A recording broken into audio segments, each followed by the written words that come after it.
Salut à tous et bienvenue dans cette toute première vidéo où je vais essayer de vous en apprendre plus sur le Grand Pic et comment le trouver. On se retrouve sur le terrain, mais avant ça, petite vidéo de présentation de cet oiseau. C'est parti!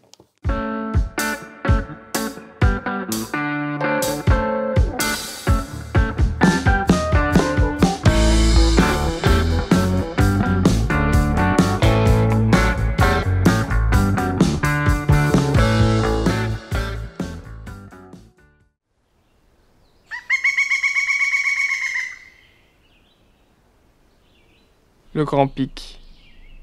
Il appartient à la grande famille des Piscidés. Sa queue constituée de plumes rigides ainsi que ses deux pattes munies chacune de 4 doigts dotés de griffes robustes, 2 doigts sont orientés vers le haut et les 2 autres vers le bas, lui procurent des appuis solides pour se maintenir à la verticale contre les troncs. Son bec solide lui permet de creuser des trous dans le bois que l'on appelle cavités, pour aller chercher sa nourriture constituée en majorité de larves d'insectes. Afin de marquer son territoire, il utilise aussi son bec pour donner des coups contre les arbres morts qui lui font office de caisse de résonance. On parle alors de tambourinage. Comme nous le montrent ces images, il est capable de faire 24 coups à la seconde.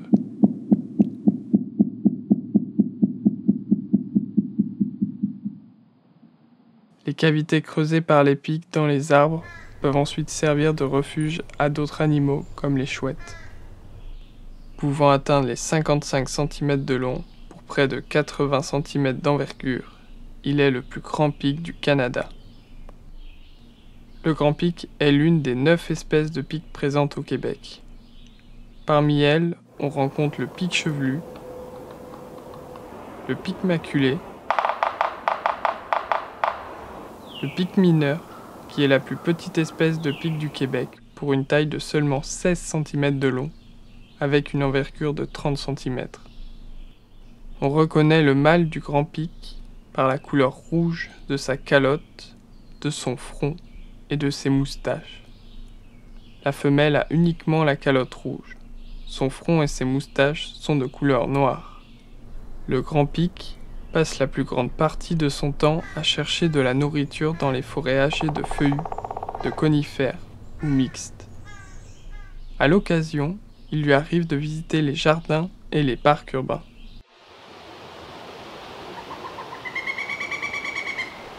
Au printemps, les couples se forment et les oiseaux creusent une cavité dans un arbre pour y installer leur nid. 4 œufs y sont alors pondus. La couvaison va durer une vingtaine de jours.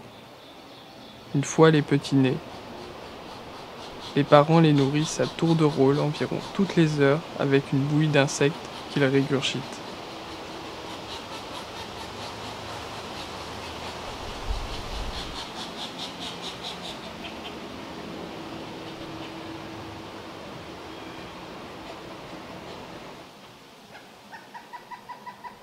À l'âge de 24 à 28 jours, les petits vont quitter leur nid pour la première fois.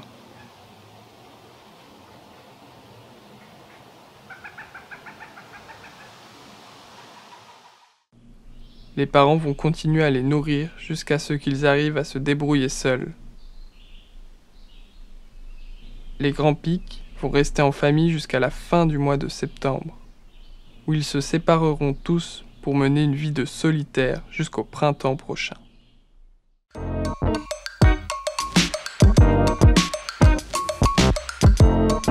Pour maximiser les chances de rencontrer le Grand Pic, on va tout d'abord chercher les habitats les plus favorables à cette espèce. Le plus important, ça va être de chercher des grands arbres morts qui sont sur pied. Et sur ces arbres-là, on va pouvoir regarder et trouver des indices de présence du Grand Pic.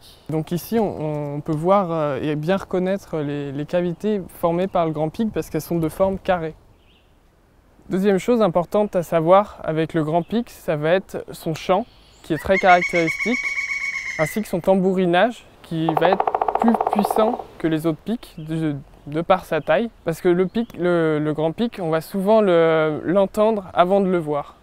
Pour l'observer de la manière la plus discrète, la technique la plus utilisée, ça va être de cacher les contrastes, donc mettre des gants sur nos mains et une cagoule, tout simplement, même avec des vêtements sombres, pas forcément camouflage, juste bleu foncé ou autre. Et sinon, il y a une tenue aussi qui est très utile et efficace surtout, qui va être la tenue ghillie ou les tenues 3D de camouflage. Pour les affûts, on va s'y prendre de deux manières différentes. La première méthode, ça va être de repérer l'endroit où il dort, donc ça va être dans des grandes cavités, et de s'y positionner soit très tôt le matin, soit en début de soirée, et d'attendre de le voir soit sortir si c'est le matin évidemment, ou rentrer le soir. La deuxième méthode, ça va être simplement de se fondre dans les décors à l'endroit où il y a des indices de présence du grand pic et d'attendre qu'il passe. Ça peut être très bien en journée, en plein milieu de journée, le matin ou le soir. Sur ce, la vidéo touche à sa fin. J'espère que cette vidéo vous aura plu. Si c'est le cas, lâchez un petit pouce bleu, ça fait toujours plaisir. Moi, je vous dis bonne prospection et à dans une prochaine vidéo. Pour ceux qui sont encore là, petite astuce. Quelquefois, le pic était trop loin, du coup, j'ai pas réussi à capter le son qu'il faisait. Du coup, ici, je vais essayer de le reproduire avec simplement un caillou, un tronc d'arbre mort, et je suis en pleine forêt pour éviter d'avoir du bruit gênant, ou sinon en studio, mais j'ai pas de studio. Donc voilà.